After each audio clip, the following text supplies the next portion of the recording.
ఆ ఇప్పుడు లక్ష్మీ ముత్యాలరావు గారు చేస్తున్నటువంటి ఆరోపణలో ఎక్కడ వాస్తవం లేదండి. అత్యధిక శాతం సర్పంచులు మా వైఎస్ఆర్ కాంగ్రెస్ పార్టీకి సంబంధించినటువంటి సర్పంచులే ఉన్నారు. వాళ్ళు విధులు బాగానే నిర్వహిస్తున్నారు. మౌలిక సదుపాయాలు బ్రహ్మాండంగా కల్పిస్తున్నారు. ప్రతి సచివాలయానికి సంవత్సరానికి ఒక 20 లక్షల రూపాయల నిధులు ఇస్తున్నారు. అప్పటికప్పుడు తక్షణంగా ఒక్క నిమిషం, ఎవరిస్తున్నారు 20 లక్షల రూపాయలు సంవత్సరానికి? ఆంధ్రప్రదేశ్ రాష్ట్ర ప్రభుత్వం ఇస్తుంది. మీకు పంచాయతీరాజ్ శాఖ ఇస్తుంది. దాంట్లో ఎక్కడ అనుమానాలు అవసరం లేదు. మీకు ఇంకా చెప్పాలి అని అంటే, అసంతృప్తితో ఉన్నటువంటి సర్పంచ్లు ఎవరన్నా ఉన్నారంటే వాళ్ళు ప్రభుత్వానికి వ్యతిరేకంగా ఉన్న సర్పంచ్లు. వాళ్ళు తెలుగుదేశం మోటివేట్ చేయబడినటువంటి చెప్పండి లక్ష్మి గారు. లక్ష్మి గారు, ఇది చాలా అబద్ధం అండి, నిజంగా చాలా ముమ్మటికి అబద్ధం అండి. జయకర్ గారు 20 లక్షలు ఇస్తున్నారు అంటున్నారు కదా, జయకర్ గారు 20 లక్షలు ఇస్తారు అంటున్నారు కదా, 20 లక్షలు కూడా ఎమ్మెల్యేలకు ఇస్తున్నారు, మా సర్పంచులకు ఇవ్వట్లేదు.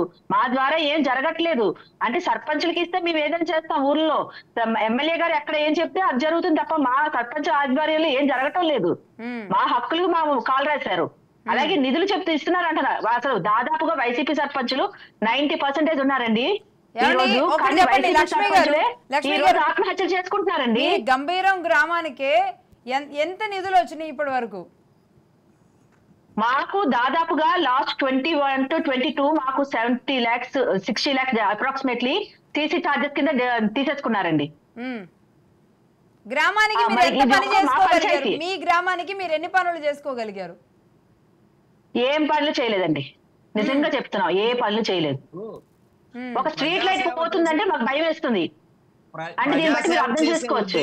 ఉన్న వాళ్ళు పనులు చేస్తారు, ప్రజాసేవ పనులు చేయడానికి డబ్బులు ఉంటుంది కదండి, పనులు చేయడానికి వాళ్ళు పనులు చేయలేరు. కాదండి, మా తాతగారి నుంచి సర్పంచ్, నేను ఒక్కగానే కాదండి, మా తాతగారి నుంచి సర్పంచ్. మేము ఇప్పటికీ 8 టర్మ్స్ 9 టర్మ్స్ చేసాము. అప్పటి నుంచి మా హస్బెండ్, మా తాతగారు, మా పెదనాన్నగారు, మా పెద్దమ్మ గారు సర్పంచ్ చేశారు. అప్పుడెప్పుడు ఇలా లేదండి, మేము అన్ని చేయబట్టి ఇప్పుడు కూడా సర్పంచ్ గెలిపించారు. ఎంత టఫ్ టైంలో మమ్మల్ని గెలిపించారు. జనాలకి నమ్మకం ఉండబట్టే. ఉండాల్సినటువంటి చెక్ పవర్ ఏమీ మేము తీసేయలేదు. కానీ అకౌంట్ లో డబ్బులు డ్రా అయిపోతాయి కదా, చెక్ పవర్ ఏం చేసుకుంటామండి? అకౌంట్ లో డబ్బులు లేకుండా అకౌంట్ లో డబ్బులు లేదు, అకౌంట్ లో 0 బ్యాలెన్స్ చూపిస్తుంటే మేము ఏం చేసుకుంటాం? చెక్ పవర్ ని సంబంధించినటువంటి ప్రతి రూపాయిని ఖర్చు చేసేటటువంటి అధికారం లేదండి, సర్పంచుల చేతిలో పేరుకే ఉంది. పాల్గొండే గారు నిజంగా ఒక్క నిమిషం జయకర్ గారు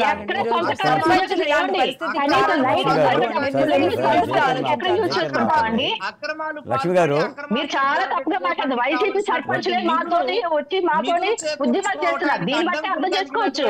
జయకర్ గారు వినండి వినండి వినండి జయకర్ గారు, వైసీపీ సర్పంచులే జయకర్ గారు ఒక సెకండ్ వినండి. ప్రధాన కార్యదర్శి వైసీపీ పగడాల రమేష్ గారండి. జయకర్ గారు ఏం లేదు, ఇప్పుడు ఒక్కొక్క సర్పంచ్ మీరు 20 లక్షల రూపాయలు ఇస్తున్నామని చెప్పారు కదా, 20 లక్షల రూపాయలు ఒక్కొక్క సర్పంచ్కి ఇస్తున్నామని చెప్పారు కదా. ఒక్కసారమ్మా లక్ష్మి గారు ఉండండి, మీరు ఒక్కొక్క సర్పంచ్కి 20 లక్షల రూపాయలు ఇస్తారన్నప్పుడే మీ అవగాహన ఏంటో అర్థమైపోయింది.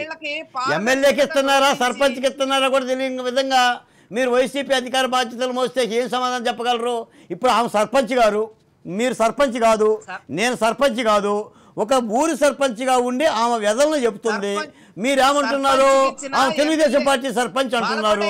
సర్పంచులు తెలుగుదేశం సర్పంచులు, వైసీపీ సర్పంచులు ఇవన్నీ ఉంటాయా ఏంటి? మీకు మాట సరే చర్చెందుకులే, వినేవాడికి వినబడదులే కానీ చర్చెందుకు కానీ పంచాయతీరాజ్ చట్టం తెలుసా?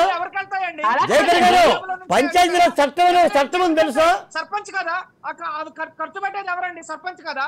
ఏం మాట్లాడుతున్నారు? పంచాయతీరాజ్ చట్టం తెలుసా? 15వ సంఘం నిధులు ఉన్నాయి తెలుసా? 14వ సంఘం నిధులు ఉన్నాయి తెలుసా? ఆ నిధులు మీరు ఎత్తుకెళ్ళారు తెలుసా? పంచాయతీకి వచ్చి 10,000 రూపాయలు కూడా ఎత్తుకెళ్ళింది. అది వాళ్ళ బాధ, వాళ్ళ సొంత డబ్బులతో చేస్తున్నారు పనులు. పంచాయతీ సర్పంచులు ఇచ్చిన మాట మేరకు గ్రామాల్లో సొంత డబ్బులతో చేసి నిన్న వసంత కృష్ణప్రసాద్ గారు ఏం చెప్పారు మేడం? మేము ప్రజలకు ఇచ్చిన మాట మేరకు ఖర్చు పెడితే మా బిల్లులు రాలేదని చెప్పాడా? స్థానిక మున్సిపాలిటీలు కానీ పంచాయతీలు కానీ చిత్తశుద్ధి ఉంటే సర్పంచ్కి చిత్తశుద్ధి ఉంటే కేసీఆర్. మీరు ఇక్కడ గుండె మీద చేసుకుంటే ఎన్ని సీసీ రోడ్లు వేశారు, ఎన్ని మౌలిక ఎక్కడ సీసీ రోడ్లు? హైదరాబాద్ సీసీ రోడ్లు, మద్రాస్ సీసీ రోడ్లా? చేసి పెడుతున్నారు. జయకర్ గారు, హైదరాబాద్ మద్రాస్ ఎక్కడ సీసీ రోడ్లు? ఇప్పుడు ఎక్కడ లేదు. అసలు సీసీ రోడ్లు అనే మాట తెలియదు వైసీపీకి. అది మీరు గుండె చేసుకుని చెప్పాలండి. మన అన్ని వైసీపీ రోడ్లే, మొదలే గుంతలు, మొదలే గుంతలు, ప్యానల్ పోతున్నాయి. ఇప్పుడు మాట్లాడటానికి కూడా బాధ్యత ఉంటుంది జయకర్ గారు. మీరు ఎంత విశ్లేషకులైనా మరీ అట్లా అబద్ధాలు వచ్చి సర్పంచుల మీద కూడా మాట్లాడితే ఎట్లా? ఇప్పుడు ఈ రోజున చెలో అసెంబ్లీ కూడా ఒక రోజు చేసింది కాదండి, గత ఏడాదిగా చేస్తున్నారు వాళ్ళు ఆందోళన కార్యక్రమాలు. దాదాపు 2 ఏళ్ల రెండేళ్లుగా చేస్తూ ఈ రోజున అసెంబ్లీ జరుగుతుంది కాబట్టి ప్రభుత్వం దృష్టికి తీసుకెళ్దామని కార్యక్రమం చేశారు. ఏం చేశారు? పోలీసులతో సన్మానం చేశారు. అన్ని ధర్నాలకు సన్మానం జరిగినట్టే దీనికి సన్మానం జరిగింది. ప్రతి పనిని వాళ్ళకు సకాలంలో చేస్తున్నారు కాబట్టి మీతో పని లేకుండా పోతుంది అన్నటువంటి భయం, దుగ్ధ, కోపం ఎక్కడా లేదండి. అదా అసలు ఆక్రోశం, ఆవేదన ప్రజలకు మంచి అంటే మాకు మంచే కదండి. కానీ ఎక్కడ అలా జరుగుతుంది?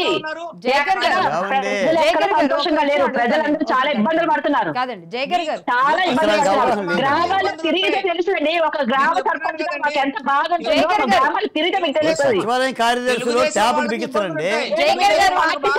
జయకర్ గారు ఒక సెకండ్ లక్ష్మి గారు ఆగండి. పార్టీ కార్యక్రమాలు ఎవరు చేపడతారండి? లక్ష్మి గారు జయకర్ గారు మీరు ఏ గ్రామంలో ఉంటారు? అలా అయితే వైసీపీ సర్పంచ్ ఎందుకు వస్తారండి?